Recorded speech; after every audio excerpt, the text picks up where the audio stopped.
ಕರ್ತನಲ್ಲಿ ಪ್ರೀತಿಯ ಆಸರೆ ಟಿವಿ ವೀಕ್ಷಕರೆಲ್ಲರಿಗೂ ಸುವಾರ್ತಿಕ ಈ ಕಾರ್ಯಕ್ರಮಕ್ಕೆ ನಿಮ್ಮನ್ನು ಆತ್ಮೀಯವಾಗಿ ನಾವು ಸ್ವಾಗತಿಸ್ತೇವೆ. ಲೋಕದಲ್ಲಿ ಅನೇಕ ಕೆಲಸ ಸೇವೆಗಳಿದೆ, ಆದರೆ ಎಲ್ಲಕ್ಕಿಂತಲೂ ಮುಖ್ಯವಾದ ಸೇವೆ ಸುವಾರ್ತೆಯ ಈ ಲೋಕ ಉಂಟು ಮಾಡಿದ ಭೂಮಿ ಆಕಾಶಗಳ ಒಡೆಯನಾಗಿರುವಂಥ ಯೇಸುವಿನ ಸೇವೆ ಅತಿ ಉನ್ನತವಾದ ಸೇವೆ. ಈ ಇಹ ಪರಲೋಕದಲ್ಲಿ ಅದಕ್ಕೆ ಮಾನ್ಯತೆ ಇದೆ ಪ್ರಿಯರೇ. ಅಂಥ ಸುವಾರ್ತಿಕರ ಸೇವೆಯ ಕುರಿತಾಗಿ ಪರಿಚಯಿಸುವಂಥ ಈ ಕಾರ್ಯಕ್ರಮ ಸುವಾರ್ತಿಕ ಎಂಬಂಥ ಕಾರ್ಯಕ್ರಮ. ನಮ್ಮ ನೋಡುವಂಥ ಅನೇಕರು ಈ ಕಾರ್ಯಕ್ರಮದ ಮೂಲಕವಾಗಿ ಆಶೀರ್ವಾದ ಹೊಂದಿದ್ದೀರಾ, ಉತ್ತೇಜನ ಹೊಂದಿದ್ದೀರಾ ಎಂಬುದಾಗಿ ನೆನೆಸ್ತೇವೆ. ಕಳೆದ ಸಂಚಿಕೆಯಲ್ಲಿ ಪಾಸ್ಟರ್ ಉನ್ನಿ ಅವರ ಸೇವೆಯ ಒಂದು ಅನುಭವವನ್ನು ನಾವು ಕೇಳ್ತಾ ಇದ್ದೆವು. ಅವರು ಯಾವ ರೀತಿಯಲ್ಲಿ ರಕ್ಷಣೆ ಹೊಂದಿದ್ರು, ಯಾವ ರೀತಿಯಲ್ಲಿ ಅವರ ಕುಟುಂಬಕ್ಕೋಸ್ಕರ ಪ್ರಾರ್ಥಿಸಿದ್ರು, ಹೇಗೆ ಯೇಸು ಸ್ವಾಮಿ ಎಲ್ಲ ಪರಿಸ್ಥಿತಿಯನ್ನು ಬದಲಾಯಿಸಿದ್ರು ಎಂಬುದಾಗಿ ಅನೇಕ ಅನುಭವ ಸಾಕ್ಷಿಗಳನ್ನು ನಾವು ಕೇಳ್ತಾ ಇದ್ದೆವು. ಇವತ್ತು ಕೂಡ ನಮ್ಮ ಮೊದಲೇ ಅವರು ಬಂದಿದ್ದಾರೆ. ಅವರ ಮುಂದುವರಿದ ಭಾಗವನ್ನು ನಾವು ಅವರಲ್ಲಿ ಕೇಳಿಕೊಳ್ಳೋಣ. ಯೇಸು ಕ್ರಿಸ್ತನ ನಾಮದಲ್ಲಿ ಆಸರೆ ಪರವಾಗಿ ಅವ್ರನ್ನ ನಾವು ಸ್ವಾಗತಿಸೋಣ. Pastor price lord. ನೀವು ಬಂದಿರುವಂಥದ್ದು ಬಹಳ ಸಂತೋಷ. ಕಳೆದ ಸಂಚಿಕೆಯಲ್ಲಿ ನಿಮ್ಮ ಅನುಭವ ಸಾಕ್ಷಿಗಳನ್ನ ಹೇಳ್ತಾ ಇದ್ದೀರಾ. ಅನೇಕರಿಗೆ ಉತ್ತೇಜನವಾಯಿತು. ನಮ್ಮನ್ನು ಕೇಳುವಂಥ ಅನೇಕರು ಅದರಿಂದ ಆಶೀರ್ವಾದ ಹೊಂದಿದ್ರು. ಮುಖ್ಯವಾಗಿ ರಕ್ಷಣೆ ಹೊಂದಿದಂಥ ಕುಟುಂಬದಲ್ಲಿ ಪ್ರಾರ್ಥನೆ ದೃಢವಾಗಿರುವುದಾರೆ ಇಡೀ ಕುಟುಂಬ ರಕ್ಷಣೆ ಹೊಂದುವಂಥ ನಿಮ್ಮ ಅನುಭವ ನಿಜವಾದ ಸಾಕ್ಷಿ ಅನೇಕರಿಗೆ ಉತ್ತೇಜನವಾಯಿತು. ಅಷ್ಟೇ ಮುಂದುವರಿದಂಥ ಪ್ರಶ್ನೆನ ಕಳೆದ ಸಂಚಿಕೆಯಲ್ಲಿ ನಾವು ಮುಗಿಸಿದೆವು. ನಿಮಗೆ ಸೇವೆ ಮಾಡಬೇಕೆಂಬಂಥ ಒಂದು ಭಾರ ನಿಮ್ಮೊಳಗಿತ್ತು. ಯಾಕಂದ್ರೆ ನನ್ನಂಥ ಅನೇಕ ಜನರಿದ್ದಾರೆ, ಹೊರಗಿನಿಂದ ನಗ್ತಾ ಇದ್ದಾರೆ, ಒಳಗಿಂದ ಒಳಗೆ ಕೊರಗ್ತಾ ಇದ್ದಾರೆ. ನೋವಿದೆ, ದುಃಖ ಇದೆ, ಸಮಾಧಾನ ಇಲ್ಲ. ಸಮಾಧಾನ ಕೊಡುವವರು ಎಲ್ಲಿದ್ದಾರೆ, ಯಾರಿದ್ದಾರೆ, ಎಲ್ಲ ವಿಧವಾಗಿ ಭಕ್ತಿ ಇದೆ, ಎಲ್ಲ ಇದೆ, ಆದರೆ ಸಮಾಧಾನ ಸತ್ಯ ದೇವರನ್ನು ಕಂಡುಕೊಂಡಿಲ್ಲ. ಅವರಿಗೆ ನೀವು ಯೇಸುಸ್ವಾಮಿಯ ಬಗ್ಗೆ ಸಾರಬೇಕು, ಸುವಾರ್ತೆ ಸಾರಬೇಕೆಂಬಂಥ ಒಂದು ಭಾರ ನಿಮ್ಮೊಳಗಿತ್ತು. ನೀವು ಕೆಲಸ ಮಾಡ್ತಾ ಇದ್ದೀರಾ, ಆದ ನಂತರ ಮದುವೆ ಕೂಡ ಆಯಿತು. ಸೊ ನೆಕ್ಸ್ಟ್ ನೀವು ಸೇವೆಗೆ ಇಳಿದಂಥ ಅನುಭವ ನಮ್ಮ ಒಂದು ಹೇಳ್ಬೋದು? ನಾವು ಹೇಳ್ತೇವೆ. ನಾವು ಮದುವೆ ಆಗೋಕ್ಕೆ ಮುಂಚೆನೇ ನಾವು ಸೇವೆಗೆ ಸ್ವಲ್ಪ ನಾವು ಸೇವೆ ಮಾಡ್ತಾ ಇತ್ತು. ಯಾವ ರೀತಿಯಲ್ಲಿ ಪಾಸ್ಟರ್? ಯಾವ ರೀತಿಯಲ್ಲಿ ಅಂದರೆ ನಾವು ದೀಕ್ಷಾಸನ ಹೊಂದಿ ನಾವು 3ನೇ ದಿವಸ ಪರಿಶುದ್ಧಾತ್ಮದ ಅಭಿಷೇಕನ ಹೊಂದಿದ್ದೆ. ಓಕೆ. ಪರಿಶುದ್ಧಾತ್ಮದ ಅಭಿಷೇಕ ಹೊಂದಿದ ಮೇಲೆ ದೇವರ ಸೇವೆ ಮಾಡಬೇಕು ಎಂಬುದಾಗಿರೋದ್ರಿಂದ ಚಿಂತೆ ಜಾಸ್ತಿ ಬಂತು. ಆಗ ನಾವು ಕೆಲಸಕ್ಕೆ ಹೋಗಿ ನಾವು ಸಾಯಂಕಾಲ ತಿರುಗಿ ಬರುತ್ತೆ. ನಾವು ಸಾಯಂಕಾಲ ತಿರುಗಿ ಬರುವಾಗ ಒಂದು ಸಂಜೆ 5:30 6 ಗಂಟೆಗೆಲ್ಲ ನಾವು ತಿರುಗಿ ಬರುತ್ತೆ. ತಿರುಗಿ ಬರುವಾಗ ನಾವು ಇರೋದ ಕಡೆ ಅನೇಕರಿತ್ತು. ಬ್ಯಾಂಗ್ಳೂರಲ್ಲಿ ಅನೇಕ ಮನೆಗಳಿತ್ತು, ಅನೇಕರಿತ್ತು. ಅವಾಗ ನಾವು ಒಂದೊಂದು ಮನೆಗಳಿಗೆ ಹೋಗಿ, ನಮಗೆ ಪರಿಚಯ ಏನೂ ಇಲ್ಲ ಅವರಿಗೆ, ನಾವು ಹೋಗಿ ಅವರಿಗೆ ನಮಗೆ ಈ ಥರ ಅನುಭವಗಳುಂಟು, ನಮ್ಮ ಅನುಭವಗಳು ಅವರ ಬಗ್ಗೆ ಹಂಚಿ ಕೊಡುವುದು ಮತ್ತು ಯೇಸು ಸ್ವಾಮಿ ಬಗ್ಗೆ ಹೇಳೋದು. ಆ ಥರ ಸುವಾರ್ತೆಗೆ ಫಸ್ಟೇ ನಾವು ಪಾಸ್ಟರ್ ಆಗಿಲ್ಲ, ನಾವು ಸುವಾರ್ತೆಗೆ ನಾವು ಹೋಗಿದ್ದು. ಅನೇಕರನ್ನು ಆ ರೀತಿಯಲ್ಲಿ ದೇವರ ವಾಕ್ಯ ತಿಳಿಸೋದಕ್ಕಾಗಿ ದೇವರು ಎಲ್ಲ ದಿವಸ ಹೋಗ್ತಾಯಿತ್ತು.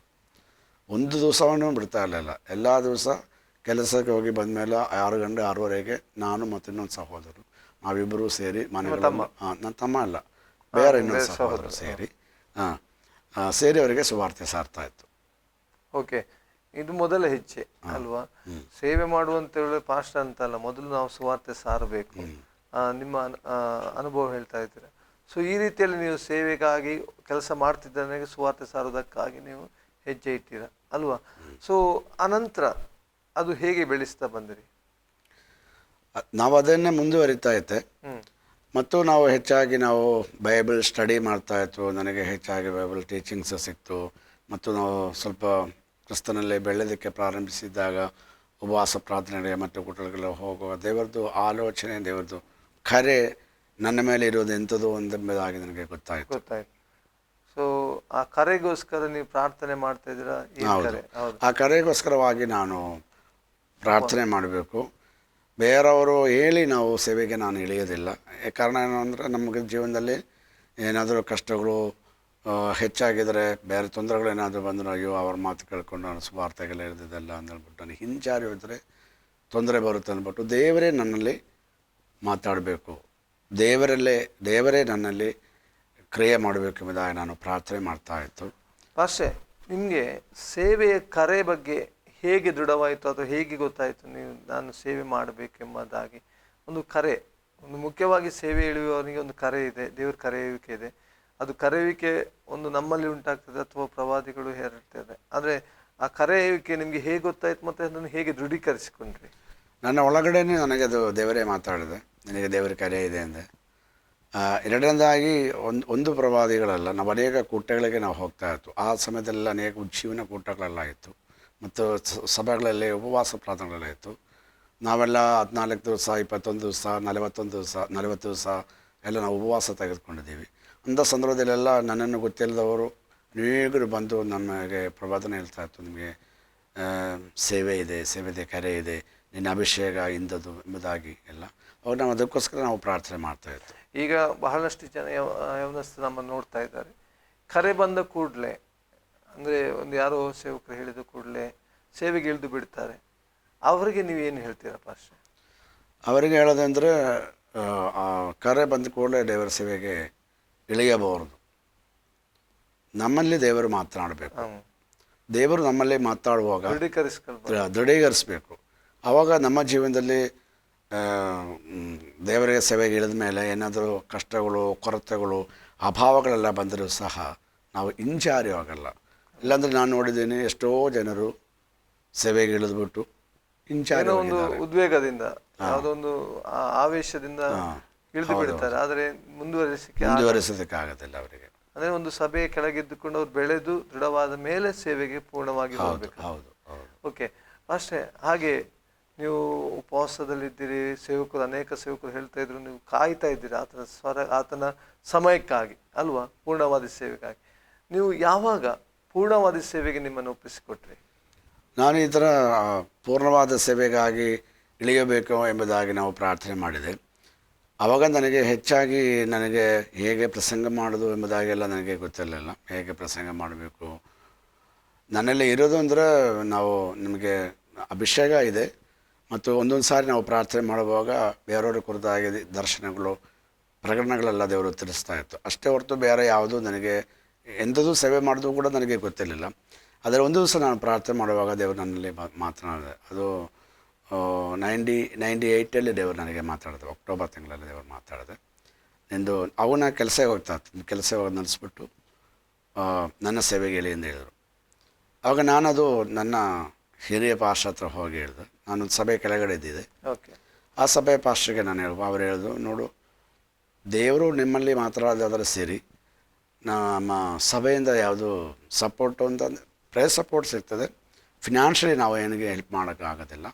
ಏಕೆಂದರೆ ನಮ್ಮ ಸಭೆಯಲ್ಲಿ ಅನೇಕರಿದ್ದಾರೆ, ಅದಕ್ಕೆ ಏನು ಮಾಡೋದಲ್ಲ. ದೇವರು ಹೇಳಿದ ಮಾತು ಕೇಳಿದರೆ ದೇವರು ನಡೆಸ್ಕೊಳ್ತಾರೆ ಅಂತ ಹೇಳಿದ್ರು. ಯಾರೂ ನನಗೆ ಪ್ರೋತ್ಸಾಹನೆ ಕೊಟ್ಟಿಲ್ಲ. ಮತ್ತು ನಾನು ಮನೆಗೆ ಹೋಗಿ, ಅಯ್ಯೋ ನನಗೆ ಸುಮ್ಮನೆ ಬಂದಿದ್ದು ಚಿಂತೆ ಆಗಿರ್ಬೋದು ಅಂದ್ಬಿಟ್ಟು ಮತ್ತು ನಾನು ಪ್ರಾರ್ಥನೆ ಮಾಡಿದೆ. ಆಗ ದೇವರು ಮತ್ತು ಮಾತಾಡಿದೆ, ಇದು ನೇಗೆಲ್ಲದ ಇದು ಕೈ ಇಟ್ಟದವರು ಮತ್ತು ಹಿಂಚಾರಿ ಹೋಗಬಾರ್ದು, ಅವರು ದೇವರ ರಾಜ್ಯಕ್ಕೆ ಸಿದ್ಧರಾಗೋದಿಲ್ಲ ಎಂಬುದಾಗಿ ಆ ವಾಕ್ಯ ದೇವರು ಹೇಳಿದೆ. ಆವಾಗ ನನ್ನ ಸಮರ್ಪಿಸಿದೆ. ಕಷ್ಟ ಆಗಲಿ, ಸುಖವಾಗಲಿ, ಸಂತೋಷವಾಗಲಿ, ಏನೇ ಬಂದರೂ ಸಹ ಕರ್ತನೆ, ನಾನು ನಿನ್ನೆ ಸೇವೆಗಾಗಿ ನಾವು ಇಳಿತೀವಿ ಎಂಬುದಾಗಿ ನಾವು ಸಮರ್ಪಣೆ ಮಾಡಿ ಆವತ್ತಿಂದ ನಾನು ಹೇಳ್ತೇನೆ. ಓಕೆ. ಆವಾಗ ನಿಮಗೆ ಮದುವೆ ಆಗಿತ್ತು. ಸೊ ಮದುವೆ ಜೀವಿತದಲ್ಲಿ ಕುಟುಂಬದ ಭಾರ ಇದೆ ಮತ್ತು ಸಭೆಯ ಸೇವೆಗೆ ನೀವು ಪ್ರಾರಂಭವಾಗಿ ಇಳೀತಾ ಇದ್ದೀರಾ. ಸೊ ಅಲ್ಲಿ ಅನುಭವ ನೀವು ನಮಗೆ ಹೇಳ್ಬೋದಾ ಪಾಸ್ಟರ್?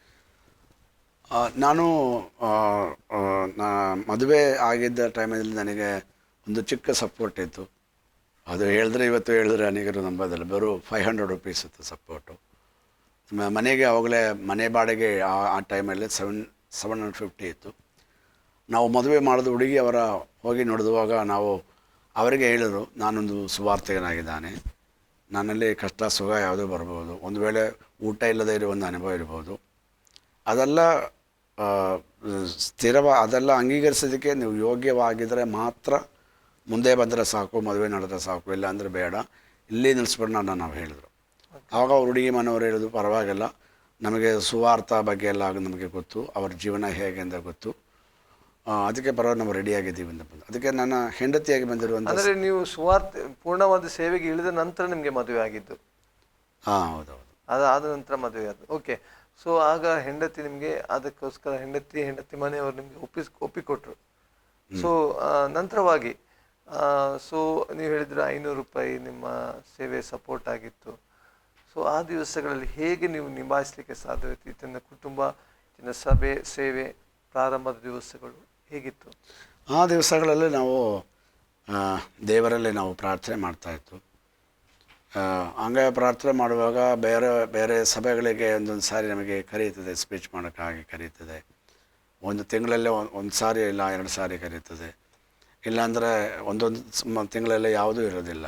ಇವಾಗ ನಾವು ದೇವರ ಬಾಳೆಯಲ್ಲಿ ನಾವು ಮೊಣೆಕಲ್ಲೂರಿಗೆ ನಾವು ಸೇರಿ ನಾವು ಪ್ರಾರ್ಥನೆ ಮಾಡುವಾಗ ಬೈಬಲ್ ಹೇಳ್ತದಲ್ಲ, ಇಲ್ಲಿಯ ಪ್ರವಾದಿಯನ್ನು ಕಾಗೆಯನ್ನು ಕಳಿಸಿ ದೇವರು ಪೋಷಿಸಿದ ಅದೇ ರೀತಿಯಲ್ಲಿ ನನ್ನ ಜೀವನದಲ್ಲಿ ಅಂದರೆ ನಾನು ಯಾರೂ ಆ ಥರ ಪ್ರಾರ್ಥನೆ ಮಾಡಿರಲಿಲ್ಲ. ಒಳ್ಳೆಯ ಬಟ್ಟೆಗಾಗಿ ನಾನು ಪ್ರಾರ್ಥನೆ ಮಾಡಿದ್ದೇನೆ. ಮತ್ತೊಂದು ಸಾರಿ ನನಗಾಗ ಅಷ್ಟು 2 ವರ್ಷದಲ್ಲಿ ನನಗೆ ಮಗಳು ಜನಿಸಿದೆ. ನನ್ನ ಮಗಳು ಒಂದು ಸಾರಿ ನನಗೆ ಮಗಳಿಗೆ ಮಾಂಸದ ಆಹಾರ ಬೇಕು ಅಂತ ಕೇಳಿದಾಗ ಪ್ರಾರ್ಥನೆ ಮಾಡಿ ಹಂಗೆಲ್ಲ ಆ ರೀತಿಯೆಲ್ಲ ನಾವೆಲ್ಲ ಪ್ರಾರ್ಥನೆಯಲ್ಲಿ ನಾವು ಕಾರ್ಯಗಳಲ್ಲಿ ನಡೀತಾ ಇತ್ತು ಹೊರತು ಬೇರೆ ಯಾವುದೂ ಸಪೋರ್ಟ್ ಇಲ್ಲ, ಈಗಲೂ ಇಲ್ಲ, ಆಮೇಲೆ ಇದುವರೆಗೂ ಇಲ್ಲ. Praise the Lord. ದೇವರು ತನ್ನ ಮಕ್ಕಳನ್ನು ಕರೆದ ಮೇಲೆ ಪೋಷಿಸುವ ಜವಾಬ್ದಾರಿ ಆತನೇ ಹೊಂದಿದ್ದಾನೆ ಅಲ್ವಾ? ಒಂದು ಸಂಸ್ಥೆಯಲ್ಲಿ, ಒಂದು ಸಭೆಯಲ್ಲಿ, ಒಂದು ಕಡೆಯಲ್ಲಿರುವಾಗ ಆ ವ್ಯಕ್ತಿಗಳ ಜವಾಬ್ದಾರಿ ಅವರಿಗಿರುವಾಗ, ಒಂದು ಸಭೆ ದೇವರು ಕರೆದ ಮೇಲೆ ಆತನ ಮಕ್ಕಳನ್ನು ಪೋಷಿಸುವ ಆತನೇ ಆಗಿದ್ದಾನೆ ಅಲ್ವಾ? ಎಲ್ಲ ವಿಧವಾಗಿ ಆತನ ನಡೆಸ್ತಾನೆ. ನೀವೇ ಸಾಕ್ಷಿಯಾಗಿದ್ದೀರ, ಇವತ್ತಿನವರೆಗೆ ಕರ್ತನ ನಡೆಸ್ತಾ ಬಂದರು. ಅಷ್ಟೇ, ನಿಮಗೆ ಮಕ್ಕಳು ಎಷ್ಟು ಮತ್ತು ಕುಟುಂಬ ಜೀವಿತ ಬಗ್ಗೆ ಹೇಳ್ಬೋದಾ? ನನಗೆ 2 ಮಕ್ಕಳು ಉಂಟು. ಓಕೆ.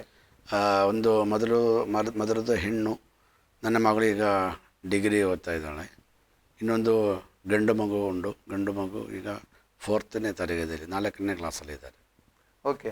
ಬೆಂಗಳೂರಲ್ಲೇ ಇದ್ದಾರೆ ನಾವು ಕುಟುಂಬವಾಗಿ. ಸೊ ಕುಟುಂಬವಾಗಿ 2 ಮಕ್ಕಳು ಮತ್ತು ಗಂಡ ಹೆಂಡತಿಯಾಗಿ ನೀವು ಬೆಂಗಳೂರಲ್ಲಿ ಸೇವೆ ಮಾಡ್ತಾ ಇದ್ದೀರಾ. ಸೊ ಮಕ್ಕಳ ವಿಷಯದಲ್ಲಿ ನಿಮ್ಮ ಅನುಭವ ಸಾಕ್ಷಿ ಹೇಳ್ಬೋದಾ? ಮಗಳು ನೀವು ಹೇಳಿದರೆ ಡಿಗ್ರಿ ಮಾಡ್ತಾ ಇದ್ದಾರೆ, ಮಗ 4ನೇ ಕ್ಲಾಸು, ಇಷ್ಟು ಡಿಫ್ರೆನ್ಸ್ ವಿಷಯದಲ್ಲಿ ನಮಗೆ ಹೇಳ್ಬೋದಾ? ಅದು ಒಂದು ದೊಡ್ಡ ಸಾಕ್ಷಿಯಾಗಿದೆ. ಏಕೆಂದರೆ ನನ್ನ ಮಗಳು ಜನಿಸಿದ ಮೇಲೆ 3ನೇ ದಿವಸದಲ್ಲಿ ನನ್ನ ಮಗಳಿಗೆ ಫಿಟ್ಸ್ ಬರ್ತಾಯಿತ್ತು. 3ನೇ ದಿವಸದಲ್ಲಿ? 3 ದಿವಸದಲ್ಲಿರುವಾಗ ಫಿಟ್ಸು ಬರ್ತಾಯಿತ್ತು. ಸಾಧಾರಣವಾಗಿ ಜನರು ಹೇಳ್ತದೆ ಇದೆಲ್ಲ ಪಾರಂಪರ್ಯವಾಗಿ ಬರುತ್ತದೆ. ನಮ್ಮ ಹೆಂಡತಿ ಮನೆಯಲ್ಲೇ ಯಾರಿಗೂ ಆ ಥರ ಕಾಯಿಲೆ ಇಲ್ಲ, ನನ್ನ ಮನೆಯಲ್ಲೇ ಕೂಡ ಯಾರಿಗೂ ಆ ಥರ ಕಾಯಿಲೆ ಇಲ್ಲ.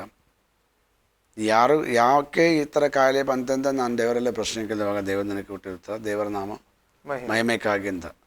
ಆದರೆ ನಾವು ತುಂಬ ನಾವು ಅದರಲ್ಲಿ ಬಾಧೆಗೆ ಒಳಗಾಗಿದೆ. ಯಾಕೆಂದರೆ ಒಂದು ದಿವಸದಲ್ಲಿ ಒಂದು 5 ಸಲ 6 ಸಲ ಬರುತ್ತೆ ಮಗುಗೆ, ಆ ಸಣ್ಣ ಮಗುಗೆ. ಆವಾಗ ಸತ್ತು ಹೋಗುತ್ತೆ ಅಂತ ಎಲ್ಲರೂ ಹೇಳಿದ್ರು. ಡಾಕ್ಟ್ರುಗಳು ಏನು ಹೇಳ್ತಾ ಇದ್ರು? ಡಾಕ್ಟ್ರು ಹೇಳಿದ್ರು, ಅವರು ಒಂದು ಕೇರಳದಲ್ಲಿ ಒಂದು ಚಿಕ್ಕ ಹಾಸ್ಪಿಟಲಲ್ಲಿ ನಮ್ಮ ಹೆಂಡತಿಗೆ ಸಿಸೇರಿಯನ್ ಆಗಿತ್ತು. ಅವರು ಹೇಳಿದ್ರು ಇಲ್ಲಿಗೆ ಆಗೋದಲ್ಲ, ನೀವು ಬೇಗ 3 ದಿವಸ ಇರುವಂಥ ಮಗುನ ನೀವು ಬೇಗ ಮೆಡಿಕಲ್ ಕಾಲೇಜಲ್ಲಿ ಕರ್ಕೊಂಡೋಗಿ ಅಂತ ಹೇಳಿದರು. ತಕ್ಷಣವಾಗಿ ನಾವು ಕೋಟೆ ಮೆಡಿಕಲ್ ಕಾಲೇಜ್ ನಾವು ಕರ್ಕೊಂಡೋಗಿ ಅವರು ಅಲ್ಲಿ ICUಯಲ್ಲಿ ಹಾಕಿದ್ರು. ಅವರು 28 ಡೇಸ ಏನೋ ICUಯಲ್ಲಿ ಹಾಕಿದರು.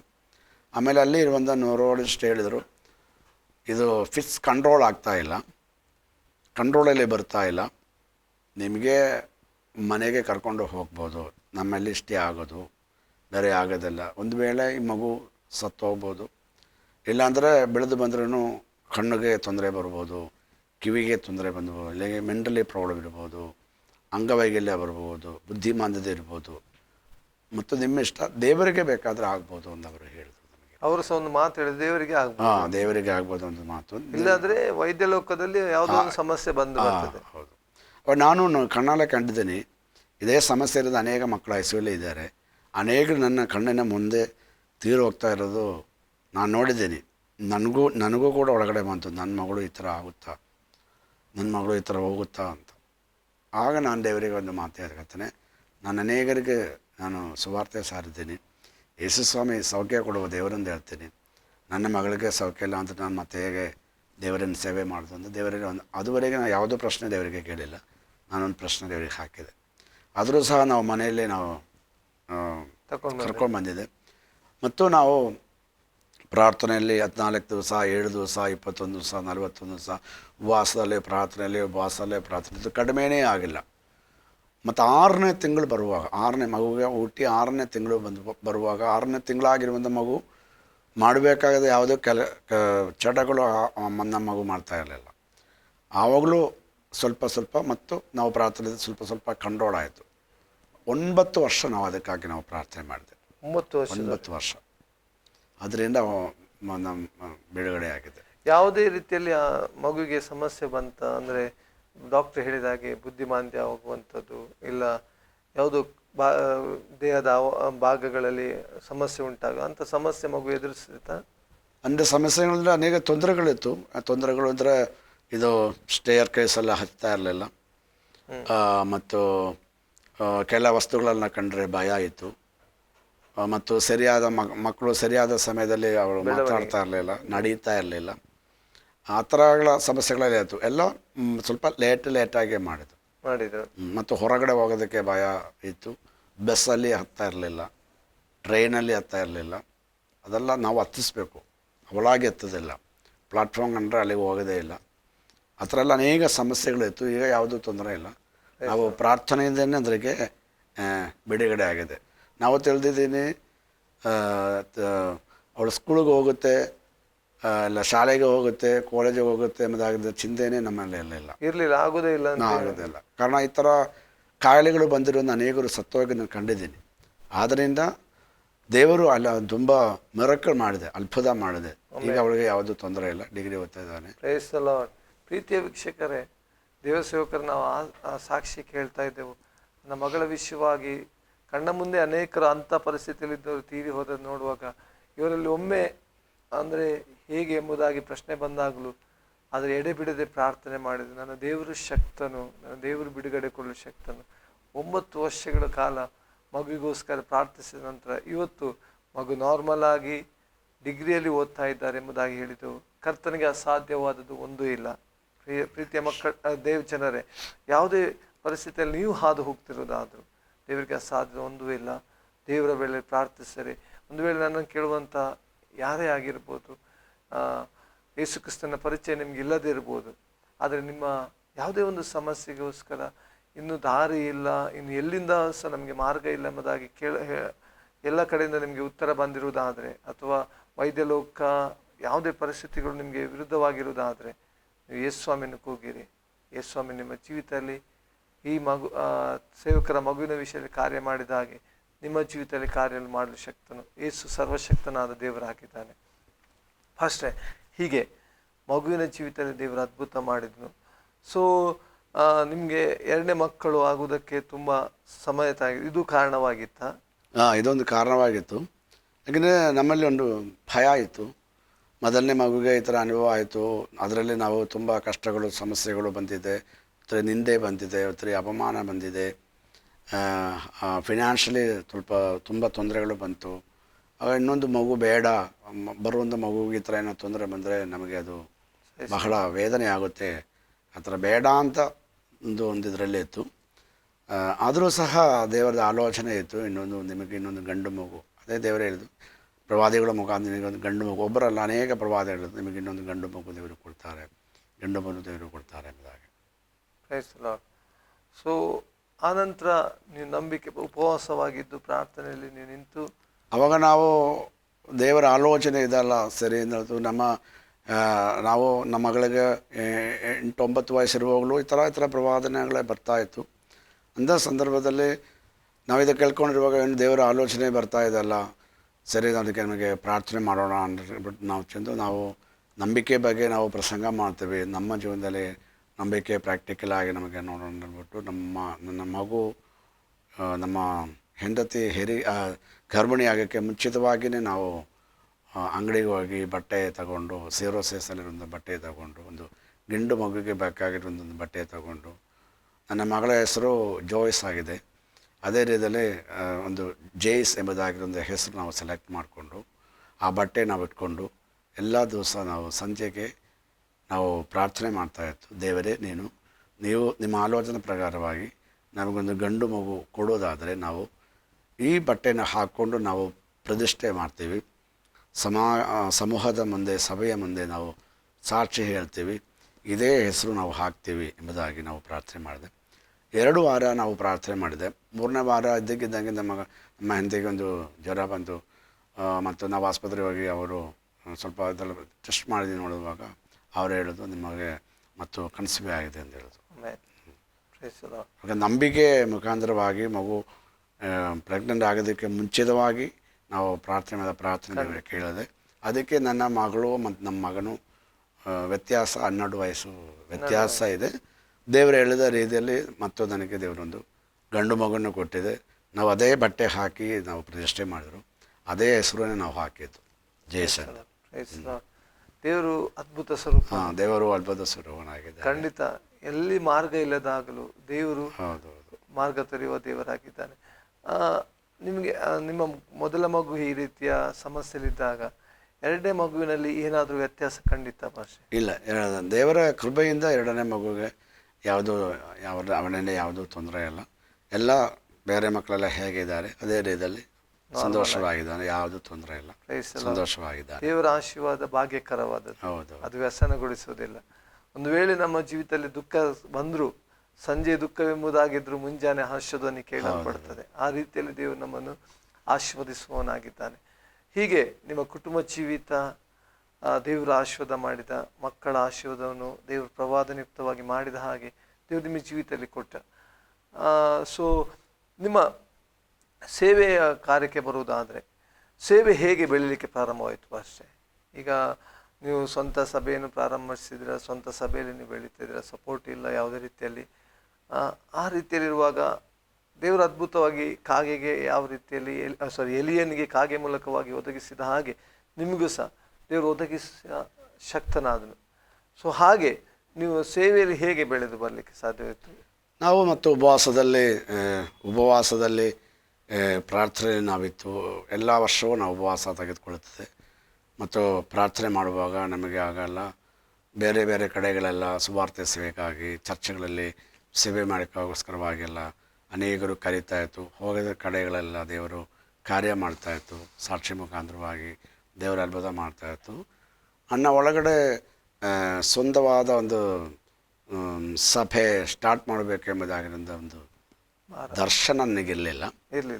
ನಾನೊಂದು ಸಭೆಯ ಕೆಳಗಡೆ ಒಂದು ಸಭೆಯಲ್ಲಿ ಅಸೋಸಿಯೇಟ್ ಪಾಸ್ಟರ್ ಆಗಿ ನಾನು 23 ವರ್ಷ ಆಯಿತು. ಒಂದು ಸಭೆಯಲ್ಲಿ ನಾನು ಒಂದು ಸಭಾ ಪಾಸ್ಟರ್ ಕೆಳಗಡೆ ನಾನು 25 ವರ್ಷ ಇದ್ದು ಬೆಳೆದ ಒಂದು ವ್ಯಕ್ತಿಯಾಗಿದ್ದೇನೆ. ಏನಾದರೂ ಸಮಸ್ಯೆ ಬಂದರೆ ಪಾಸ್ಟರ್ ಮಾತನಾಡಿಲ್ಲ, ಹೋಗಿ ಬೇರೆ ಒಂದು ಸಭೆ ಮಾಡೋಣ ಹಂಗೆ ಇಲ್ಲ ಸಭೆಯಲ್ಲಿ ಏನಾದರೂ ತೊಂದರೆ ಬಂದು ನಮಗೂ ಇನ್ನೊಂದು ಕೂಟ ಇದೆ, ನಮಗೂ ಇಲ್ವಾ ಕೃಪಾವರ, ನಮಗೂ ಇಲ್ವಾ ಅಭಿಷೇಕ, ನಮಗೆ ಯಾಕೆ ಮಾಡಬಾರ್ದು ಬಿಟ್ಟು ಇಲ್ಲ.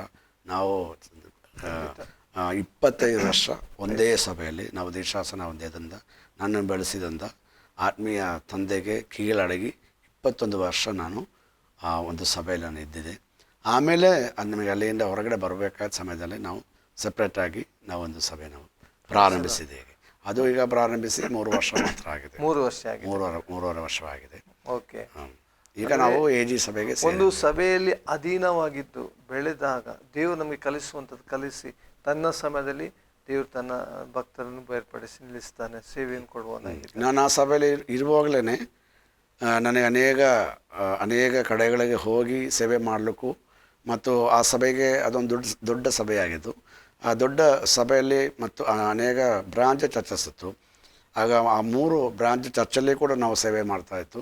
ಜೊತೆಯಲ್ಲಿ ನಾವು ಹೊರಗಡೆ ಹೋಗಿ ನಾವು ಸೇವೆ ಕೂಡ ನಾವು ಮಾಡ್ತಾಯಿತ್ತು. Okay, price lord. ಈ ರೀತಿಯಲ್ಲಿ ದೇವರು ನಿಮ್ಮನ್ನು ಬಲಪಡಿಸಿದ್ನು.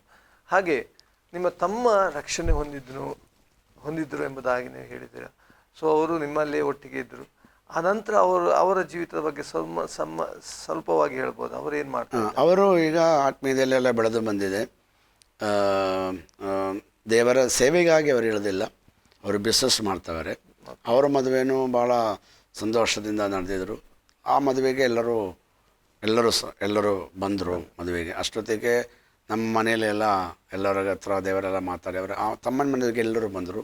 ನನ್ನ ಮದುವೆ ಥರ ಎಲ್ಲ ಎಲ್ಲರೂ ಬಂದರು, ಎಲ್ಲರೂ ಪಾಲ್ಗೊಂಡ್ರು. ಬಹಳ ಸಂತೋಷವಾಗಿ ನಡೆದರು. ಅವ್ರಿಗೂ ಹೆಂಡತಿ ಮತ್ತು 2 ಮಕ್ಕಳಿದ್ದಾರೆ, ಬಿಸ್ನೆಸ್ ಮಾಡ್ತಾರೆ. ಆದಷ್ಟು ಅವರು ಇನ್ನೊಂದು ಸಭೆಯಲ್ಲಿದ್ದಾರೆ. ಆ ಸಭೆಯಲ್ಲಿರುವಂಥ ಅನೇಕರಿಗೆ ಇದರ ಸುವಾರ್ತೆ ಸೇವೆ ಮಾಡೋರಿಗೆ, ಬೇರೆ ಸಪೋರ್ಟ್ ಇಲ್ಲದವರಿಗೆ ಎಲ್ಲ ಸ್ವಲ್ಪ ಸ್ವಲ್ಪ ಎಲ್ಲ ಹೆಲ್ಪ್ ಮಾಡ್ತಾವ್ರೆ. ಆ ರೀತಿಯಲ್ಲಿ ದೇವರ ಸೇವೆಗೆ ಒಂದು ಪಾಲು ಕೊಡ್ತಾ ಇದ್ದಾರೆ. ಓಕೆ, ಈ ರೀತಿಯಲ್ಲಿ ದೇವರ ಸೇವೆಯಲ್ಲಿ ನಿಮ್ಮ ಕುಟುಂಬ ಒಂದು ರೀತಿಯಲ್ಲಿ ದೃಢವಾಗಿ ನಿಂತು ಸೇವೆ ಮಾಡ್ತಾ ಇದೆ. ಅಷ್ಟೇ, ಈಗ ಕೊನೆಯ ಭಾಗದಲ್ಲಿ ನಾವು ಕೇಳುವುದಾದರೆ, ನಮ್ಮ ವೀಕ್ಷಕರು ಅನೇಕರು ನೋಡ್ತಾ ಇದ್ದಾರೆ, ನೀವು ಸೇವೆಯಲ್ಲಿ ಸಂತೋಷಪಟ್ಟಂಥ ದಿವಸ ಯಾವುದು? ಬಹಳಷ್ಟು ವಿಷಯಗಳು ನಮಗೆ ಸಂತೋಷ ಪಡಿಸ್ತದೆ, ಆದರೆ ನಿಮಗೆ ನೆನಪಿಗೆ ಬಂದಂಥ ಒಂದು ಸಂತೋಷದ ಸಂಗತಿ ನಮ್ಮ ವೀಕ್ಷಕರಿಗೆ ಹೇಳಿ. ಹಾಗೆ ದುಃಖಗಳು ಬರ್ತದೆ, ಬಹಳ ನಿರಾಶೆಗಳು ಉಂಟಾಗ್ತದೆ. ಆ ನಿರಾಶೆಯ ಅನುಭವ, ಹೇಳುವಂಥ ಅನುಭವ ಇರುವುದಾದರೆ ನಮ್ಮ ಮಧ್ಯದಲ್ಲಿ ಹೇಳ್ಬೋದು ಭಾಷೆ. ನಮ್ಮ ಸೇವೆಯಲ್ಲಿ ನಾವು ಸಂತೋಷ ಪಟ್ಟದ ಅನೇಕ ದಿನಗಳುಂಟು, ದುಃಖಪಟ್ಟಿರುವಂಥ ದಿನಗಳು ಉಂಟು. ಎಲ್ಲ ನಮಗೆ ವಿವರಿಸೋದಕ್ಕೆ ಆಗೋದಿಲ್ಲ. ಖಂಡಿತವಾಗಿ ಸಂತೋಷ ಪಟ್ಟರಂದರೆ ನಾವು ಒಂದೊಂದು ಕಡೆಗೆಲ್ಲ ಹೋಗಿ ನಾವು ದೇವರ ಸೇವೆ ಮಾಡುವಾಗ ಅಲ್ಲಿ ಸೂಚಕ ಕಾರ್ಯಗಳು, ಅಲ್ಪದ ಕಾರ್ಯಗಳೆಲ್ಲ ಮಾಡುವಾಗ ಮತ್ತು ಜನರೆಲ್ಲ ದೀಕ್ಷಾಸ್ಥಾನಕ್ಕೆ ಸಮರ್ಪಿಸೋದು, ಅವ್ರನ್ನೆಲ್ಲ ದೀಕ್ಷಾಸ್ಥಾನ ಪಡಿಸೋದು ಮತ್ತು ದೇವರ ಸೇವೆ ಮಾಡೋರಿಗಾಗಿ ಹಂಚಿ ತಲೆ ಮೇಲೆ ಕೈ ಇಟ್ಟು ಪ್ರಾರ್ಥನೆ ಮಾಡುವಾಗ ಕೃಪಾವರಗಳು ಅಂಥದ್ದು ಅಂದರೆ ಈ ಥರ ಮರಕುಗಳೆಲ್ಲ ನಡೆಯುವಾಗ ನನಗೆ ತುಂಬ ಸಂತೋಷ ಆಗ್ತದೆ. ದೇವರು ಸಂತೋಷ ಬರುತ್ತೆ ನನಗೆ. ತುಂಬ ದೇವರು ನನ್ನ ಉಪಯೋಗಿಸ್ತಾ ಇದ್ದಾರಲ್ಲ, ಏನು ನನಗೆ ಯಾವುದು ಯೋಗ್ಯತೆ ಇಲ್ಲ, ನನ್ನನ್ನು ದೇವರು ಉಪಯೋಗಿಸ್ತಾ ಇದ್ದಾರೆ ಅಂತ ಸಂತೋಷ ಬರುತ್ತೆ. ಮತ್ತು ನನಗೆ ಹೇಳೋದು ಅಂದರೆ, ನಾನು ಯಾವುದು ನನ್ನ ಸಮಸ್ಯೆಗಳು ಯಾವುದು, ನಮಗೆ ತೊಂದರೆಗಳು ಯಾವುದು ನಮ್ಮ ಮನೆಯಲ್ಲಿ ಕೂಡ ನಾನು ಹೇಳಲ್ಲ. ನಾನು ಸಪ್ರೇಟಾಗಿ ನಾವು ಪ್ರಾರ್ಥನೆ ಮಾಡುವಾಗ ಎಲ್ಲ ನನಗೆ ಬೇಕಾಗದೆಲ್ಲ ನಾವು ದೇವರ ಬಳಿಗೆ ನಾವು ಪ್ರಾರ್ಥನೆ ಮಾಡೋದು. ದೇವರಲ್ಲೇ ನಾನು ಪ್ರಾರ್ಥನೆ ಮಾಡೋಲ್ಲ. ನಾನು ಸೇವೆಗೆ ನಾನು ನಡ್ಕೊಂಡು ಹೋಗಿದ್ದೀನಿ, ಬಸ್ಸಲ್ಲಿ ಹೋಗಿದ್ದೀನಿ, ಸೈಕಲಲ್ಲಿ ಹೋಗಿದ್ದೀನಿ, ಸುಮಾರು ಮಳೆ ನಂದಿದ್ದೀನಿ, ಬಿಸಿಲು ಹೊಡೆದಿದ್ದೀನಿ. ಅದಕ್ಕೆಲ್ಲ ನನಗೆ ಯಾವುದೂ ತೊಂದರೆ ಇರಲಿಲ್ಲ. ನಾವು ಒಂದು ಕಡೆ ಸಂತೋಷ ಇರುವಂಥದ್ದು ಸುದ್ದಿ ನಾವು ಹೇಳ್ತೀವಿ. ನಾವು ಒಂದು ಕಡೆ ಸೇವೆ ಮಾಡೋಕ್ಕೆ ಹೋಗುವಾಗ ಆ ಮನೆಯಲ್ಲಿ ಅವರಿಗೆ ಎರಡು ಕಾರ್ ಇತ್ತು. ಒಂದು ಹಳೇದಿತ್ತು, ಒಂದು ಹೊಸದಿತ್ತು. ಅವಾಗ ಅವರು ಹೇಳಿದ್ರು, ನೀವು ಇಷ್ಟು ವರ್ಷಗಳಾಗಿ ದೇವರ ಸೇವೆ ಮಾಡ್ತಾ ಇದ್ದಾರಲ್ಲ, ಕುಟುಂಬವಾಗಿ ನಿಮಗೆ ಸೇವೆಗೆ ಹೋಗೋದಕ್ಕೆ ವಾಹನಗಳಿಲ್ಲ, ನಾವು ನಿಮಗೆ ನಮ್ಮ ಹತ್ರ ಇರೋ ಹಳೆ ಕಾರು ನಾನು ನಿಮಗೆ ಕೊಡ್ತೀನಿ ಅಂತ ಹೇಳಿದರು. ಸರಿ, ನಿಮ್ಮ ಇಷ್ಟ ಅಂತ ನಾನು ಹೇಳಿದ್ರು. ಆದರೆ ಅದಕ್ಕಾಗಿ ನಾವು ಪ್ರಾರ್ಥನೆ, ಅವಾಗ ನಮಗೆ ಡ್ರೈವಿಂಗ್ ಮಾಡಿಸೋಕ್ಕೆ ಗೊತ್ತಿರಲಿಲ್ಲ, ಲೈಸೆನ್ಸ್ ಇರಲಿಲ್ಲ. ನಾವು ಡ್ರೈವಿಂಗ್ ಎಲ್ಲ ನಾವು ಕಳೆದರು, ಲೈಸೆನ್ಸ್ ಎಲ್ಲ ತಗೊಂಡ್ರು. 5 ವರ್ಷ ನಾನು ಅದಕ್ಕೆ ಪ್ರಾರ್ಥನೆ ಮಾಡಿದ್ರು. ಅದಕ್ಕೆ ಪ್ರಾರ್ಥನೆ ಮಾಡುವಾಗ ಅವರು ಅದು ಕೊಟ್ಟಿಲ್ಲ ನನಗೆ. ಅದು ನನಗೊಂದು ಭಾಳ ದುಃಖವಾಯಿತು. ಕರ್ತನೆ ಹೇಳಿದ ಮೇಲೆ ನನಗೆ ಅವರು ಅದು ಕೊಟ್ಟಿಲ್ಲ. ಆದರೂ ಸಹ ಮತ್ತು ನನಗೆ ಗೊತ್ತಾಯ್ತು ಅದು ಹಿಂದೆ ದೇವರದೊಂದು ಕ್ರಿಯೆ ಇತ್ತು ಅಂತ. ಅವರದು ಕೊಟ್ಟಿಲ್ಲ. ಮತ್ತು ನನಗೆ ದುಃಖ ಬಂತು. ಮತ್ತೆ ನಾನು ಅದಕ್ಕೆ ಪ್ರಾರ್ಥನೆ ಮಾಡಿಲ್ಲ. ಬೇಕು ಅಂತ ನಾನು ಪ್ರಾರ್ಥನೆ ಮಾಡಿಲ್ಲ. ಕಾರು ಬೇಕು ಅಂತ ನಾನು ಪ್ರಾರ್ಥನೆ ಮಾಡಿಲ್ಲ. ಮನೆ ಬೇಕು ನಾನು ಇದುವರೆಗೂ ಪ್ರಾರ್ಥನೆ ಮಾಡಿಲ್ಲ. ನಾನು ಮೊದಲು ಹೇಳಿದ ರೀತಿಯಲ್ಲಿ ನನಗೆ ಪ್ರೀತಿ ಬೇಕು, ಸಂತೋಷ ಬೇಕು, ಸಮಾಧಾನ ಬೇಕು. ಇದಕ್ಕೆ ಮಾತ್ರ ನಾನು ಪ್ರಾರ್ಥನೆ ಮಾಡಿದೆ. ಆವಾಗಲೂ ನಾನು ಕಾರು ಬೇಕು ಅಂತ ಮತ್ತು ನಾನು ಪ್ರಾರ್ಥನೆ ಮಾಡಲಿ ನಿಲ್ಲಿಸಿದೆ. ದೇವರಿಗೆ ಚಿತ್ತ ಇಲ್ಲದೆ ಇರ್ಬೋದು ಅಂದ್ಬಿಟ್ಟು ಅಲ್ಲಿ ನಿಲ್ಲಿಸಿದೆ. ಆದರೆ ನಾನು ಇನ್ನೊಂದು ಕಡೆ ಓದುವಾಗ ಒಂದು ಕಡೆ ನಾನು ಈ ಥರ ಸೇವೆಗೆ ಹೋಗುವಾಗ ಅವರಿಗೆ ಮನೆಯಲ್ಲಿ ಅವರಿಗೆ ಸ್ವಲ್ಪ ಫಿನಾನ್ಷಿಯಲಿ ಸ್ವಲ್ಪ ಬ್ರೇಕ್ ಥ್ರೂ ಬರಬೇಕಾಯಿತು. ಸ್ವಲ್ಪ ಹಣ ಬರಬೇಕಾಯಿತು. ಅದು ಬಂತಿಲ್ಲ. ಯಾಕಂದ್ರೆ ನನಗೆ ಹೇಳಿದ್ರು, ಪಾಸ್ಟರ್ ನೀವು ಪ್ರಾರ್ಥನೆ ಮಾಡಿ, ನಮಗೆ ಸ್ವಲ್ಪ ಹಣ ಬರಬೇಕಾಗಿದೆ ಅಂತ. ಆವಾಗ ಸರಿ ನಾನು ಪ್ರಾರ್ಥನೆ ಮಾಡ್ತೀನಿ ಹೇಳಿದೆ. ಪ್ರಾರ್ಥನೆ ಮಾಡುವಾಗ ಅವ್ರದ್ದು ಫಂಡ್ ರಿಲೀಸ್ ಆಯಿತು. ಫಂಡ್ ರಿಲೀಸ್ ಆಗುವಾಗ ಅವರು ನನ್ನನ್ನು ಒಂದು ಮಾರ್ಗದರ್ಶನ ಕರ್ಕೊಂಡೋಗಿ ನನಗೆ ಹೇಳಿದ್ರು, ಪಾಸ್ಟರ್ ಸುಮಾರು ಗಾಡಿಗಳಿದೆ ಶೋರೂಮಲ್ಲಿ, ನಿಮಗೆ ಇಷ್ಟವಾದ ಯಾವುದೋ ಒಂದು ಗಾಡಿ ನೀವು ಸೆಲೆಕ್ಟ್ ಮಾಡ್ಕೊಳ್ಳಿ ಅಂತ ಹೇಳಿದ್ರು. ಆದರೆ ನಾನು ಅವರಿಗೆ ಹೇಳಿದೆ, ನನಗಷ್ಟು ಯಾವುದು ಗಾಡಿ ಬೇಕಾದ್ರೆ ಸೆಲೆಕ್ಟ್ ಮಾಡ್ಬೋದಾಯಿತು ನನಗೆ. ನಾನು ಹೇಳಿದೆ, ನಾನು ಯಾವ ಗಾಡಿ ಸೆಲೆಕ್ಟ್ ಮಾಡಲ್ಲ, ನಿಮ್ಮ ಇಷ್ಟ ಪ್ರಕಾರ ನಿಮಗೆ ಯಾವುದಾದ್ರು ಒಂದು ಗಾಡಿ ಸೆಲೆಕ್ಟ್ ಮಾಡ್ಕೊಳ್ಳೋದಕ್ಕೆ ಒಳ್ಳೆಯದು. ಏಕೆಂದರೆ ನಾನು ಸ್ವಲ್ಪ ತುಂಬ ನನ್ನ ಹಣವಂತೂ ಬೇರೆ ಸಮೂಹದ ಮುಂದೆ ತೋರಿಸಿಕೊಳ್ಳೋದಕ್ಕೆ ನನಗೆ ಇಷ್ಟಪಡ್ತಾ ಇಲ್ಲ. ಒಂದು ಸಾಧಾರಣವಾದ ತೀರ ಕೆಳಮಟ್ಟಿಗೆ ಹೋಗ್ಬೋದು, ತುಂಬ ಮೇಲೆಗೆ ಹೋಗ್ಬೋದು, ಒಂದು ಮಿಡಿಲಲ್ಲಿ ನಿಲ್ಲಬೇಕು. ಬೇರೆಯವರಿಗೆ ಭಕ್ತರ ರೀತಿಯಲ್ಲಿ ನಾನು ಪ್ರಾರ್ಥನೆ ಮಾಡಿದೆ. ಆವಾಗ ಅವರು ನನಗೆ ಹೇಳಿದ್ರು, ಸರಿ ಅಂತ ಹೇಳ್ಬಿಟ್ಟು ನಾನು ಇವತ್ತು ನನ್ನ ಮನೆ ಬಂದಿರೋದು ಒಂದು ವ್ಯಾಗ್ನರ್ದು ಒಂದು ಹೊಸ ಗಾಡಿ ದೇವರು ಕೊಟ್ಟರು. ಆವಾಗ ನನಗೆ ಸಂತೋಷವಾಯಿತು. ಹಳೆ ಕಾರು ದೇವರು ಕೊಡದೆ ಹೊಸ ಕಾರು ದೇವರು ಆಲ್ರೆಡಿ ನಿಮಗೋಸ್ಕರ ಸಿದ್ಧ ಮಾಡಿಟ್ಟಿದ್ದಾರೆ ಅಲ್ವಾ? ದೇವರು ನಂಬಿಗಸ್ತ. ನಾವು ಮನುಷ್ಯ ದೃಷ್ಟಿಯಲ್ಲಿ ನೋಡುವಾಗ ನಾವು ತೃಪ್ತಿ ಪಡ್ತೇವೆ, ಆದರೆ ದೇವರು ಒಳ್ಳೆಯದನ್ನೇ ಕೊಡುವ ಆತನು. ದೇವರು ನಿಮ್ಮ ಅಗತ್ಯಕ್ಕೆ ತಕ್ಕ ಹಾಗೆ ನೀವೆಲ್ಲವನ್ನು ದೇವರು ಒದಗಿಸಿಕೊಟ್ಟ. ಅಷ್ಟೇ. ಈಗ ಕೊನೆಯ ಭಾಗದಲ್ಲಿ ನಿಮ್ಮೊಂದು ಪ್ರಶ್ನೆ, ಈಗ ನಮ್ಮ ವೀಕ್ಷಕರು ನಿಮ್ಮ ನೋಡ್ತಾ ಇದ್ದಾರೆ, ನಿಮ್ಮ ಅನುಭವ ಸಾಕ್ಷಿಯನ್ನು ಕೇಳಿ ಅನೇಕರು ಉತ್ತೇಜನ ಹೊಂದಿದ್ರು. ಕರ್ತನು ನಂಬಿಗಸ್ತನಾಗಿ ನಿಮ್ಮನ್ನು, ನಿಮ್ಮ ಕುಟುಂಬವನ್ನು, ನಿಮ್ಮ ಸಭೆಯನ್ನು, ನಿಮ್ಮ ಎಲ್ಲ ಅಗತ್ಯಗಳನ್ನು ಒದಗಿಸಿಕೊಟ್ಟಂತ ಆತನು ಅದ್ಭುತ ಸ್ವರೂಪನಾಗಿ ನಡೆಸಿದ. ಕೊನೆಯದಾಗಿ ನಮ್ಮ ವೀಕ್ಷಕರಿಗೆ ನೀವು ಏನು ಹೇಳಲಿಕ್ಕೆ ಬಯಸ್ತೀರಾ? ಅವರ ಇಂತಹ ವಿಷಯಗಳಲ್ಲಿರ್ಬೋದು, ಯೌವನಸ್ಥ ನೋಡ್ತಾ ಇರ್ಬೋದು ಅಥವಾ ಸೇವೆ ಮಾಡುವವರು ನೋಡ್ತಾ ಇರ್ಬೋದು, ಅವರಿಗೆ ನೀವು ಏನು ಹೇಳಲಿಕ್ಕೆ ಬಯಸ್ತೀರಾ? ಅವರಲ್ಲಿ ಅನೇಕ ಕಾರ್ಯಗಳು ನನಗೆ ಹೇಳಲಿಕ್ಕುಂಟು. ಒಂದು, ನಾವು ದೃಢವಾಗಿ ದೇವರಿಗಾಗಿ ನಾವು ನಿಲ್ಲಬೇಕು.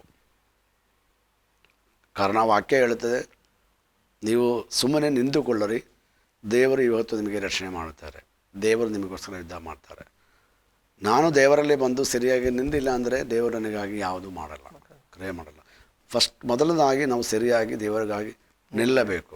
ಸಮಸ್ಯೆಗಳು ಬರ್ಬೋದು, ಹೋರಾಟ ಬರ್ಬೋದು, ದುಃಖ ಬರ್ಬೋದು, ಹಸಿವೆ ಬರ್ಬೋದು, ವೇದನೆ ಬರ್ಬೋದು, ಇದೆಲ್ಲ ನಾನು ಅನುಭವಿಸ್ತೀನಿ. ಆದರೂ ಸಹ ಯಾರ ಬಳಿಗೆ ಕಂಬಳಿ ಹೇಳದೆ ದೇವರಿಗಾಗಿ ನಾವು ನಿಲ್ಲಬೇಕು. ಎರಡನೇದಾಗಿ ನಾವು ಹೇಳುವಾಗ, ನಾವು ನಮ್ಮ ಸಮೂಹದಲ್ಲಿ ನೋಡುವಾಗ ಅನೇಕ ಸಭೆಗಳುಂಟು, ಅನೇಕ ಪಾಸ್ಟರ್ಸ್ ಉಂಟು, ಹಲವಾರು ಜನ ಹಲವಾರು ರೀತಿಯಲ್ಲಿ ಇರ್ತದೆ. ಒಬ್ಬೊಬ್ಬರಿಗೆ ಒಂದೊಂದು ದರ್ಶನ ಇರ್ತದೆ, ಒಬ್ಬೊಬ್ಬರಿಗೆ ಒಂದೊಂದು ಕರೆ ಇರ್ತದೆ, ಒಬ್ಬೊಬ್ಬರು ಒಂದೊಂದು ರೀತಿಯಲ್ಲಿ ಹೋಗುತ್ತೆ. ನಾವು ಅವರಿಂದೆಲ್ಲ ಡಿಫ್ರೆಂಟ್ ಆಗಿರಬೇಕು. ಏಕೆಂದರೆ ಅವ್ರನ್ನ ನೋಡ್ಬಾರ್ದು, ಸಭೆಗಳನ್ನು ನೋಡ್ಬಾರ್ದು, ಪಾಸ್ಟರ್ಸನ್ನು ನೋಡ್ಬಾರ್ದು, ಯೇಸು ಸ್ವಾಮಿಯನ್ನು ಮಾತ್ರ ನೋಡಬೇಕು. ಅವರ ಹಾಗೆ ನಾನು ಇರಬೇಕು ಅಂತ ಆಗೋಕ್ಕಾಗಲ್ಲ. ನನಗಾಗಿ ದೇವರನ್ನು ಸೇವೆ ಇಟ್ಟಿರ್ತಾರೆ, ನನಗೆ ಇರುವಂಥ ಒಂದು ಅಭಿಷೇಕ ಇರ್ತದೆ. ನಾನು ದೇವರಲ್ಲೇ ನಂಬಿಕಸ್ಥನಾಗಿ ನಿಂದರೆ ನನ್ನಲ್ಲೇ ದೇವರು ಮಾಡಬೇಕಾಗಿರೋದು ಕೆಲಸ ಬೇರೆ, ಅದು ದೇವರು ಬೇರೆ ಯಾರ ಮುಖಾಂತರವಾಗಿ ದೇವರು ಮಾಡಲ್ಲ. ಖಂಡಿತ. ಆದರೆ ನಾನು ನಂಬಿಕಸ್ಥರಾಗಿ ನಿಲ್ಲಬೇಕು. ಇವಾಗ ಪೌಲನಿಗೆ ಒಂದು ಸೇವೆ ಇದೆ, ಅದು ಪೇತ್ರನಿಗೆ ಮಾಡೋಕ್ಕಾಗಲ್ಲ. ಪೇತ್ರನಿಗೆ ಒಂದು ಸೇವೆ ಇದೆ, ಅದು ಬೇರೆಯವರಿಗೆ ಮಾಡೋಕ್ಕಾಗಲ್ಲ. ಒಬ್ಬೊಬ್ಬರಿಗೆ ಅವ್ರು ಹಂಗೆ ಸೇವೆ ಮಾಡ್ತಾರೆ, ನಾನು ಅದರಲ್ಲಿ ಇದರಲ್ಲಿ ಸೇವೆ ಮಾಡಬೇಕೆಂದು ನಾವು ಹೋಗ್ಬಾರ್ದು. ನನಗಿರುವಂಥ ಸೇವೆ ಯಾವುದು, ನನ್ನಲ್ಲಿರುವಂಥ ಅಭಿಷೇಕ ಯಾವುದು, ನನಗಿರುವಂಥ ದೇವರ ಕರೆ ಯಾವುದು ಎಂಬುದಾಗಿ ನಾವು ತಿಳಿದು ಅದಕ್ಕಾಗಿ ನಾವು ಸಮರ್ಪಣೆ ಮಾಡಿ ಪ್ರಾರ್ಥನೆ ಮಾಡಿ ಅಭಿಷೇಕ ಹೊಂದಿ ನಾವು ಮುಂದೆ ಹೋಗೋದಾದರೆ ನಮ್ಮ ಸೇವೆಯಲ್ಲಿ ದೇವರು ನಮ್ಮನ್ನು ಆಶೀರ್ವಾದ ಮಾಡ್ತಾರೆ. ಪರಾಜಯಗಳು ಬಂದರೂ ಸಹ ದೇವರಲ್ಲಿ ಬಿಡುಗಡೆ ಕೊಟ್ಟು ನಮ್ಮನ್ನು ಮುಂದೆ ನಡೆಸಲಿಕ್ಕೆ ದೇವರು ಶಕ್ತನಾಗಿದ್ದಾನೆ ಎಂಬುದಾಗಿ ನಾನು ಹೇಳಕ್ಕೆ. ಖಂಡಿತ ಪಾಸ್ಟರ್, ನಮ್ಮ ನೋಡುವಂಥ ಅನೇಕ ಜನರು, ಅನೇಕ ಸೇವಕರು, ಅನೇಕ ವಿಶ್ವಾಸಿಗಳು ಇವತ್ತು ಅವರಿಂದ ಉತ್ತೇಜನ ಹೊಂದಿಕೊಳ್ಳುವ ಒಂದು ದೇವರಿಗಾಗಿ ನಿಲ್ಲೋಣ ಮತ್ತು ನಮ್ಮ ಕರೆಯನ್ನು ದೃಢೀಕರಿಸಿ ಆ ಕರೆಗಾಗಿ ಅಭಿಷೇಕ ಹೊಂದಿ ಆತನ ಸೇವೆ ಮಾಡೋಣ. ಆತನು ನಮಗಿಟ್ಟಿರುವಂಥ ಸೇವೆ ನಮ್ಮ ಮೂಲಕನೇ ಮಾಡುವವನಾಗಿರ್ತಾನೆ. ಅಷ್ಟೇ. ಇನ್ನೊಂದು ಪ್ರಶ್ನೆ ಇದರ ನಡುವೆ, ನಿಮ್ಮ ಕುಟುಂಬ ನೀವು ಒಟ್ಟಾಗಿ ನೀವು ಸೇವೆ ಮಾಡ್ತಿದ್ದ, ನಿಮ್ಮ ಮಿಸಸ್ ಅಥವಾ ನಿಮ್ಮ ವೈಫ್ ನಿಮಗೆ ಹೇಗೆ ಸಪೋರ್ಟ್ ಆಗಿದ್ದಾರೆ ನಿಮ್ಮ ಸೇವೆಯಲ್ಲಿ? ಅವರು ನಾನು ದೇವರಲ್ಲಿ ಕೇಳುವಾಗ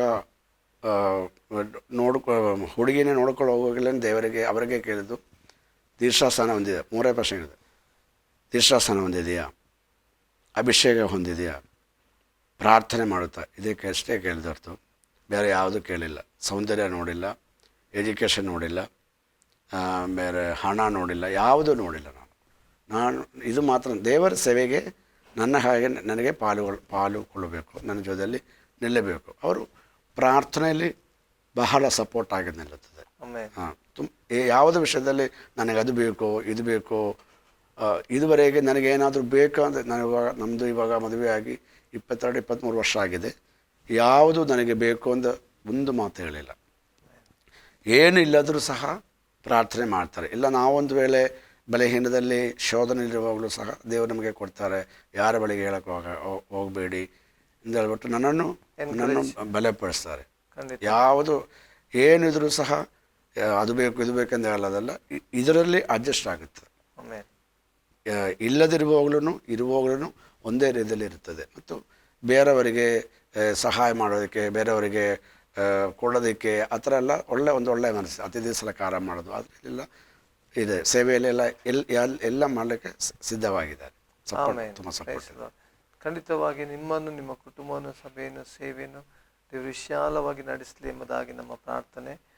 ದೇವ್ ಒಂದು ಕೊನೆಯದಾಗಿ ಒಂದು ಪ್ರಶ್ನೆ ಅಷ್ಟೇ, ನಿಮ್ಮ ದರ್ಶನ ವಿಷನ್ ನಾವು ಹಂಚಿಕೊಳ್ಳಿಕ್ಕೆ ಸಾಧ್ಯ ಇರುವಂಥದ್ದು ಸಣ್ಣದಾಗಿ ನಮ್ಮ ವೀಕ್ಷಕರ ಮಧ್ಯದಲ್ಲಿ ಹೇಳ್ಬೋದಾ, ನಿಮ್ಮ ಸೇವೆಯ ದರ್ಶನವಾದ ವಿಷಯವಾಗಿ?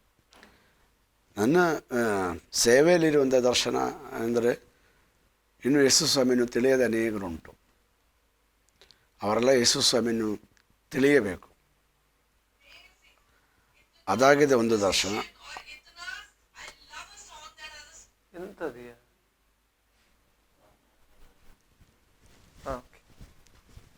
ದೇವರನ್ನು ತಿಳಿಯದೇ ಇರುವಂಥ ಅನೇಕರುಂಟು. ಏಕೆಂದರೆ ನಾವು ಹಲವಾರು ಕಡೆಯಲ್ಲಿ ನಾವು ಪ್ರಯಾಣ ಮಾಡಿದ್ದೀವಿ. ಈ ಕರ್ನಾಟಕದಲ್ಲಿ ಆದರೂ ಸಹ ಹಲವಾರು ಕಡೆಯಲ್ಲಿ ನಾವು ಹೋಗಿದ್ದೀವಿ. ವಿಲೇಜ್ಗಳಲ್ಲಿ ಹೋಗಿದ್ದೀವಿ, ಪಟ್ಟಣಗಳಲ್ಲಿ ಹೋಗಿದ್ದೀವಿ. ಅಲ್ಲೆಲ್ಲ ಸಭೆಗಳಲ್ಲಿ ಬಹಳ ಕಷ್ಟಪಡುವಂಥ ಜನರುಂಟು, ಪಾಸ್ಟರ್ಸ್ ಉಂಟು ಮತ್ತು ವಿಶ್ವಾಸಿಗಳುಂಟು. ವಿಶ್ವಾಸದಲ್ಲೇ ಬಂದು ಸ್ಥಿರವಾಗಿ ನಿಲ್ಲದೆ ಆಗದೇ ಇರುವಂಥ ಜನರುಂಟು. ಅವ್ರ ಮೇಲೆಲ್ಲ ನಮಗೊಂದು ಭಾರ ಇರಬೇಕು. ಅವರೆಲ್ಲ ದೇವರ ಕಡೆಗೆ ಬರಬೇಕು, ನಮ್ಮ ಭಾರದ ಯೇಸು ಸ್ವಾಮಿಯನ್ನು ಅರಿಯಬೇಕು. ಅದಕ್ಕಾಗಿ ನಾವು ಪ್ರಾರ್ಥನೆ ಮಾಡ್ತಾಯಿದ್ದೀವಿ.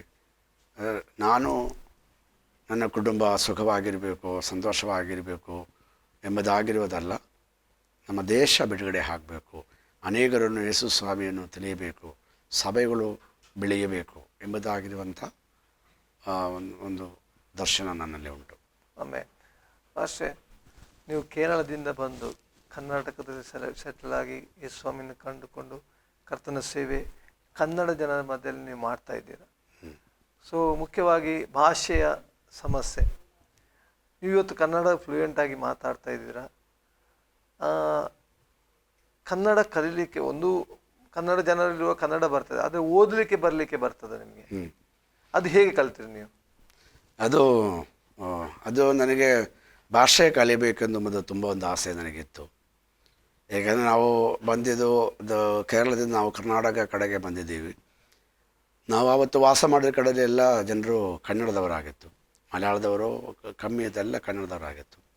ಮತ್ತು ನಾವು ಸೇವೆಗೆ ಇಳಿದುವಾಗ ನಮಗೆ ಫಸ್ಟು ನಾವು ಕೋಲಾರ ಎಂಬುದಾಗಿರುವಂಥ ಸ್ಥಳದಲ್ಲೇ ನನಗೆ 6 ತಿಂಗಳು ದೇವರ ಸೇವೆ ಮಾಡಬೇಕಾಗಿದೆ ಒಂದು ಅನುಭವ ಬಂತು. ಆವಾಗ ಅಲ್ಲಿ ಯಾರೂ ಇರಲಿಲ್ಲ, ಎಲ್ಲ ಬರೋ ಕನ್ನಡದವರು ಮಾತ್ರ ಆಯಿತು. ಅವಾಗ ನನಗೆ ಕನ್ನಡ ಮಾತನಾಡೋಕ್ಕೆ ಬರುತ್ತೆ, ಆದರೆ ಓದೋಕ್ಕೂ ಬರೆಯೋಕ್ಕೆಲ್ಲ ಬರೋದಿಲ್ಲ. ಆವಾಗ ನಾನು ದೇವರಲ್ಲಿ ಹೇಳಿದೆ, ಕರ್ತನ ನನಗೆ ಭಾಷೆ ಕಲಿತು ಕೊಡಬೇಕು ಅಂತ ಹೇಳ್ಬಿಟ್ಟು ನಾನಾಗಿ ದೇವರಲ್ಲೇ ಭಾರ ಹಾಕಿ ಕಲಿತಿದ್ದೆ. ಈ ಅಕ್ಷರಗಳೆಲ್ಲ ನಾನು ಬರೆದು ಕಲಿತಿದ್ದೆ. ಆದರೆ ಅದು ಓದೋದಕ್ಕೆಲ್ಲ ದೇವರಾಗಿ ಕಲಿಸ್ಕೊಟ್ರು. ಮತ್ತು ನಾನು ಬಸ್ಸಲ್ಲೆಲ್ಲ ಪ್ರಯಾಣ ಮಾಡುವಾಗ ಬೋರ್ಡು ನೋಡ್ತದೆ, ಚಿಕ್ಕದಾಗಿರೋ ಬೋರ್ಡು, ಹೋಟೆಲು, ಕೆಲವೊಂದು ಕನ್ನಡದಲ್ಲಿ ಮಾತ್ರ ಬರೀತದೆ. ಆವಾಗ ನಾವು ಕನ್ನಡದಲ್ಲಿ ಓದೋಕ್ಕೆ ಪ್ರಾರಂಭ ಮಾಡೋದು. ಈಗ ನನಗೆ ಪ್ರಸಂಗ ಮಾಡೋದಕ್ಕೂ ದೇವರ ಕೃಪೆಯಿಂದ ಪ್ರಸಂಗ ಮಾಡ್ಬೋದು, ಕನ್ನಡ ಬೈಬಲ್ ಓದ್ಬೋದು, ಕನ್ನಡ ಬರೀಬೋದು, ಯಾವುದೂ ತೊಂದರೆ ಇಲ್ಲ. ಅದೇ ಕರ್ತನ ಒಂದು ಸೇವೆ ಕರೆ ಇದ್ದವನಿಗೆ ಎಲ್ಲವನ್ನು ದೇವರು ಅನುಕೂಲವಾಗಿ ಒದಗಿಸಿಕೊಡ್ತಾನೆ. ನೀವು ಆಸಕ್ತಿಯಿಂದ ಕನ್ನಡ ಜನರ ಮಧ್ಯೆ ಸೇವೆ ಮಾಡಬೇಕೆಂಬುದಾಗಿ ಕರ್ತನ ದರ್ಶನದೊಂದಿಗೆ ಇಳಿದಾಗ ಅದಕ್ಕೆ ಬೇಕಾದದ್ದೆಲ್ಲವನ್ನು ದೇವರು ಒದಗಿಸಿಕೊಟ್ಟ. ಆರ್ಥಿಕವಾಗಿ ಆಗಲಿ ಅಥವಾ ಇನ್ನಿತರವಾಗಿ ಅದರೊಂದಿಗೆ ಭಾಷೆಯನ್ನು ಸಹ ದೇವರು ಕಲಿಸಿಕೊಳ್ಳಲಿಕ್ಕೆ ಸಾಧ್ಯವಾಯಿತು ಅಲ್ವಾ? ಕರ್ತನು ನಿಮ್ಮೊಂದಿಗೆ ಇರಲಿ, ಕರ್ತನು ನಿಮ್ಮನ್ನು ವಿಶೇಷವಾಗಿ ಆಶೀರ್ವಾದ ಮಾಡಲಿ ಎಂಬುದಾಗಿ ನಮ್ಮ ಪ್ರಾರ್ಥನೆ. ನಮ್ಮ ವೀಕ್ಷಕರು ಕೂಡ ನಿಮ್ಮನ್ನು ಹಾರೈಸುವರಾಗಲಿ. ದೇವ ಜನರೇ, ಸೇವಕರ ಅನುಭವ ಸಾಕ್ಷಿಗಳನ್ನು ನಾವು ಕೇಳಿದೆವು. ಇವತ್ತು ಅವರು ಇಂಡಿಪೆಂಡೆಂಟ್ ಆಗಿ ಸೇವೆ ಮಾಡ್ತಾ ಇದ್ದಾರೆ. ಅವರ ಸಭೆಗಾಗಿ, ಅವರ ಸೇವೆಗಾಗಿ ನೀವು ಪ್ರಾರ್ಥಿಸಿರಿ. ದೇವರು ಅವರನ್ನು ಶಕ್ತವಾಗಿ ಉಪಯೋಗಿಸಲಿ ಎಂಬುದಾಗಿ ನಮ್ಮ ಪ್ರಾರ್ಥನೆ ಆಗಿರಲಿ ಎಂಬುದಾಗಿ ನಾವು ಕೇಳಿಕೊಳ್ತೇವೆ. ಪ್ರೀತಿಯ ಸೇವಕರೇ, ನಮ್ಮ ಮೊದಲಿಗೆ ಬಂದು ನಿಮ್ಮ ಅನುಭವ ಸಾಕ್ಷಿಗಳನ್ನು ಹೇಳಿದ್ದಕ್ಕಾಗಿ ಆಸರ್ಟಿ ಪರವಾದಂಥ ವಂದನೆಗಳು. ದೇವರು ನಿಮ್ಮನ್ನು ಅನುಗ್ರಹಿಸಿ ಆಶೀರ್ವಾದ ಮಾಡಲಿ ನಮ್ಮ ಪ್ರಾರ್ಥನೆ ಆಗುತ್ತೆ. ಪ್ರೀತಿಯ ವೀಕ್ಷಕರೇ, ಇಲ್ಲಿವರೆಗೆ 2 ಸಂಚಿಕೆಗಳಿಂದ ದೇವ ಸೇವಕರ ಅನುಭವ ಸಾಕ್ಷಿಗಳನ್ನು ಕೇಳಿದ್ದೇವೆ. ಒಂದು ವೇಳೆ ನಿಮಗೆ ಉತ್ತೇಜನವಾಗಿರುವುದಾದರೆ ನೀವು ಇತರರಿಗೂ ಇವರ ಸಾಕ್ಷಿಗಳನ್ನು ಹೇಳಿರಿ ಮತ್ತು ಇವರಿಗಾಗಿ ಪ್ರಾರ್ಥಿಸಿರಿ ಎಂಬುದಾಗಿ ನಾವು ಹೇಳ್ತೇವೆ. ಮುಂದಿನ ಸಂಚಿಕೆಯಲ್ಲಿ ಇನ್ನೊಂದು ಅತಿಥಿಯೊಂದಿಗೆ, ಇನ್ನೊಂದು ಸೇವಕರೊಂದಿಗೆ ನಿಮ್ಮ ಮುಂದೆ ಬರಲಿಕ್ಕಿದ್ದೇವೆ. ಅಲ್ಲಿವರೆಗೆ ನಿಮ್ಮ ನೆಚ್ಚಿನ ಆಸೆ ಟಿವಿಯನ್ನು ವೀಕ್ಷಿಸ್ತಾ ಇರಿ. ವಂದನೆಗಳು.